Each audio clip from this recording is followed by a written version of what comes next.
जागो भारत के लोगों, जागो। अब समय बहुत कम बचा है। अब भी नहीं जागे तो भारत पुनः गुलाम बनेगा। आप और आपके आने वाली पीढ़ियां गुलाम बनेगी। यदि आपने संघर्ष नहीं किया तो आने वाली पीढ़ियों के सामने ऐसी स्थिति नहीं होगी कि वो संघर्ष कर सके। आपके सामने शायद स्थिति है, अभी आप संघर्ष कर सकते हैं।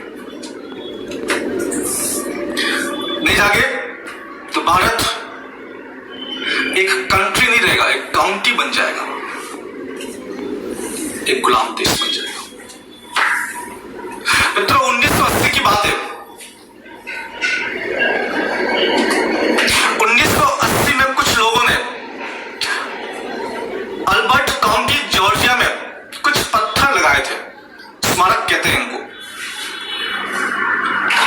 एक बीच में पत्थर और 4 पत्थर बड़े बड़े 4 दिशाओं में, ऊपर एक पत्थर उनको रोकने के लिए, और पत्थरों की ऊंचाई लगभग 20 फीट।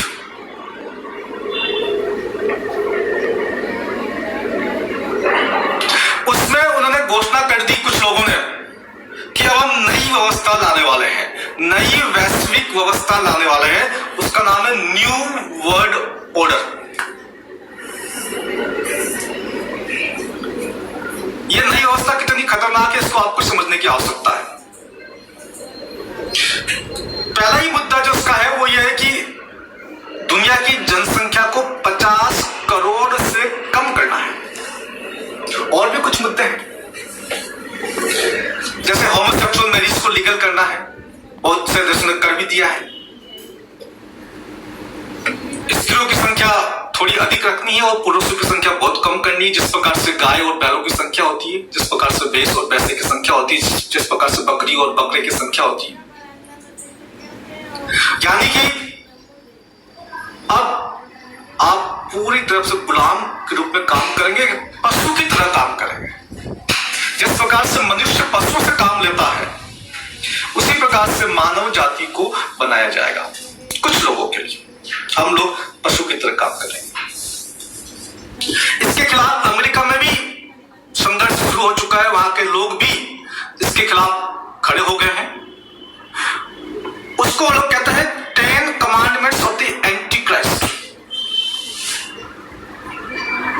जिस प्रकार से ओल्ड टेस्टामेंट है, न्यू टेस्टामेंट है, उसी प्रकार से ये जो 10 कमांडमेंट्स जो है, 10 ऑर्डर्स जो है, इनको 10 commandments of the anti Christ कहा जाता है पश्चिम के अंदर, अमेरिका के अंदर। शैतान की ताकत कहा जाता है। लूसीफरस नाम के सीक्रेट सोसाइटी के ऊपर इसका संदेह जा रहा है। फासिस्ट ताकतें हैं जो दुनिया को वन वर्ल्ड गवर्नमेंट बना करके सब कुछ अपने नियंत्रण में लेना चाहती है। सबसे पहले एशिया और अफ्रीका के देशों को गुलाम बनाया जाएगा, और ये गुलाम 3 तरह से बनाया जाएगा। 3 तरह से: mind control, population control, money control. Mind control के लिए मास मीडिया का प्रयोग किया जाएगा। मीडिया के माध्यम से आपके विचारों को प्रभावित किया जाएगा और एक सामूहिक सहमति का वातावरण पैदा किया जाएगा। उस सामूहिक सहमति में आप और आपके परिवार खुद सहमति देंगे कि खुद को अंदर बंद करने की। और यदि किसी ने बताने की कोशिश करी, किसी ने सत्य बताने की कोशिश करी, तो उसका सबसे पहला विरोध उसके परिवार से शुरू होगा, उसके मित्रों से शुरू होगा।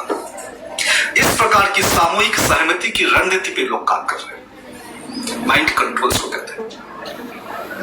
कल्चर ऑफ फियर, डर की संस्कृति, एक डर की संस्कृति पैदा की जा रही है। आप देख रहे हैं, यह उसी योजना का हिस्सा है। यह न्यू वर्ल्ड ऑर्डर योजना का हिस्सा है। आपको डराया जा रहा है, आपके पूरे परिवार को डराया जा रहा है, पूरे मित्र मंडली को डराया जा रहा है। यदि आपने कुछ कोशिश की समझाने की, घर से बाहर निकलने की, तो सबसे पहले आपके परिवार के लोग ही आपका विरोध करेंगे। इस प्रकार की डर की संस्कृति को पैदा किया जा रहा है। आपकी थिंकिंग, आपकी सोच को प्रभावित किया जा रहा है मीडिया के माध्यम से। आप वही सोचेंगे जो आपको बार बार मीडिया बता रहा है।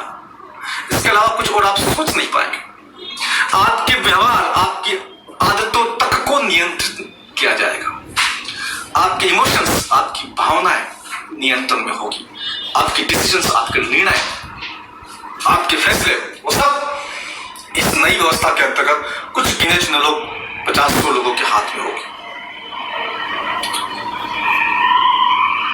ये 1980 से चल रहा है। 2020 उनका ध्येय था और एजेंडा 21 यानी कि 2021 तक ये लोग उसे पूरा करते हैं। यदि आप लोग नहीं चाहे तो आपको भी जागना होगा और देश के नागरिकों को जगाना होगा। दूसरा है पॉपुलेशन कंट्रोल। इनको पता है कि जनसंख्या कुछ देशों के लिए ताकत है, जैसे भारत और चीन के लिए जनसंख्या एक ताकत है। हो सकता है इस ताकत के बल पर भारत को विश्व की महाशक्ति बन जाए, विश्व गुरु बन जाए। उसको रोकने के लिए लोग जनसंख्या को नियंत्रण में लाना चाहते हैं और न्यू वर्ल्ड ऑर्डर ये कहता है कि दुनिया की जनसंख्या जो अभी 760 करोड़ है उसको कम करके 50 करोड़ करना है। जी हाँ, 50 करोड़, 90% से ज्यादा कमी। इसके लिए वो हर जायज तरीका इस्तेमाल करेंगे, हर नाजायज तरीका इस्तेमाल करेंगे।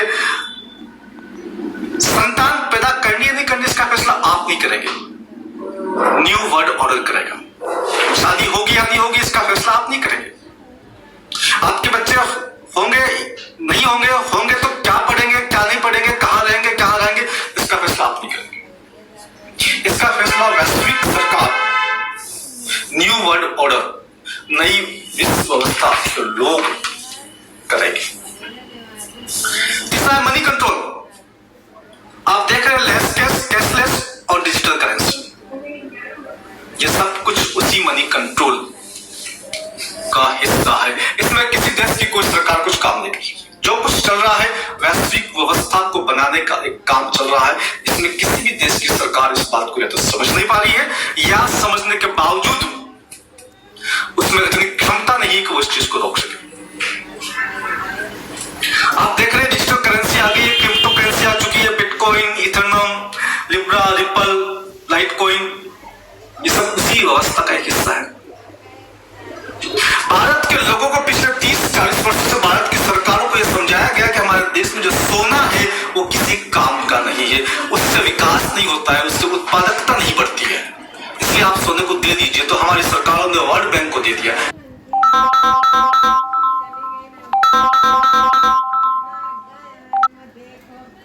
चाहे सरकार किसी भी पार्टी की हो, किसी भी संगठन की हो, उससे फर्क नहीं पड़ता है।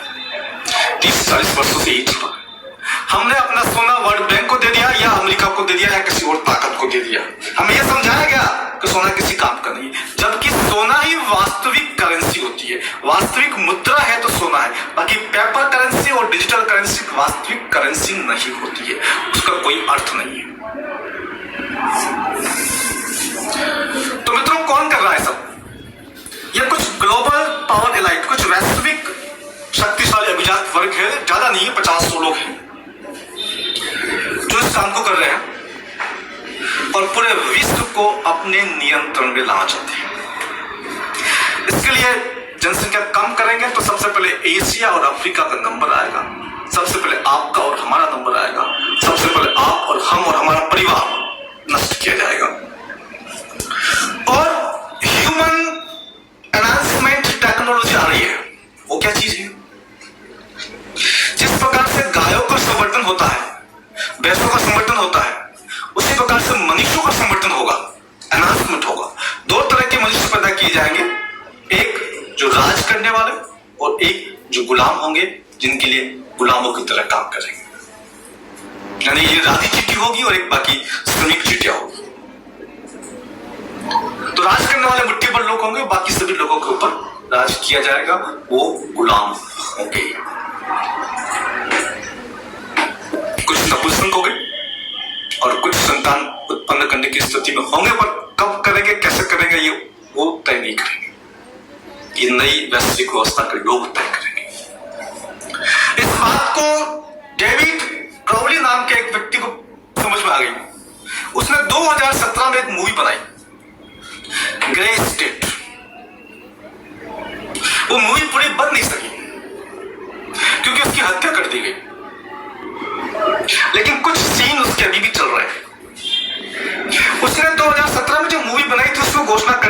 बता दिया था कि ट्रेवल यात्राएं अचानक बंद कर दी जाएगी, और वही हुआ, अचानक यात्राएं बंद कर दी गई। उसने बताया था कि जो जहां है वही रहेगा, और वही रहा, जो जहां है वही रहेगा। उसने बताया कि सोशल डिस्टेंसिंग रहेगी, वही सोशल डिस्टेंसिंग है 2020 में। 2017 में बताया कि RFID चिप लगाई जाएगी आपके शरीर के अंदर, वही चिप आपका सारा काम करेगी, वही चिप आपका बैंकिंग का काम करेगी, उसी चिप से आपका ट्रांजैक्शन होगा, उसी चिप से आपका वोटर ID कार्ड है, वही चिप आपका आधार कार्ड है, सब कुछ वही है, उसी से आप खरीदारी करेंगे, वही होने वाला है। तो मित्रों, आप इस बात को अब समझ पा रहे हैं। 2017 में बिल गेट्स ने कहा था कि हम नए पेंडेमिक आने वाला है, उसकी तैयारी करनी है। 2017 में आने वाला है, हमें तैयारी करनी। कैसे पता चला पेंडेमिक आने वाला है? बिल गेट्स को। और 18 अक्टूबर 2019 को न्यूयॉर्क में जो मीटिंग हुई बिल गेट्स की, गेट्स एंड मेलिंडा फाउंडेशन की, उसमें उसने स्पष्ट तौर से कहा कि अगला महायुद्ध एटम बम से नहीं होगा, वायरस से होगा, कोरोना वायरस से होगा। उसे कैसे पता चला अक्टूबर 2019 में कि कोरोना वायरस से अगला महाविश्व युद्ध होगा? मित्रों, ये एजेंडा 21 30-40 वर्षों से चल रहा है और 2021 में पूरा हो जाएगा। आपको समझने की आवश्यकता है, अभी से आपको इसका विरोध करना होगा, नहीं तो 2021 तक पहुंचते पहुंचते शायद आप विरोध करने की स्थिति में नहीं हो। साथियों, मैं डॉक्टर तरुण कोठारी MBBS MD पिछले 3 महीने से आप लोगों को समझाने का प्रयास कर रहा हूं, और मुझे खुशी है कि आप लोगों के सहयोग से लाखों करोड़ों भारतवासियों को अब ये जानकारी हो गई है कि कोरोना एक सामान्य फ्लू वायरस है। इसकी मॉर्टेलिटी रेट 0.1% से भी कम है, इसकी मृत्यु दर 0.1% से भी कम है। इसके लिए न तो मास्क की आवश्यकता है, न ही सोशल डिस्टेंसिंग की आवश्यकता है, न ही आइसोलेशन की आवश्यकता है, न ही क्वारंटाइन की आवश्यकता है, न ही सैनिटाइजर्स की आवश्यकता है, न ही लॉकडाउन की आवश्यकता है। साथियों, अब हमें इस अभियान को और अधिक गति देनी है। जो साथी अभी तक जान नहीं पाए, उन तक हमें अभी संदेश पहुंचाना है। साथियों, डरने की बिल्कुल आवश्यकता नहीं, डरे नहीं, सामान्य बीमारी है। हम इस षड्यंत्र को उजागर करेंगे आपके सहयोग से। मैं और आप लोग मिलकर के इस षड्यंत्र को देश की जनता के सामने रखेंगे। पूरे देश के जन जन को समझाएंगे, जगाएंगे, देश की समस्त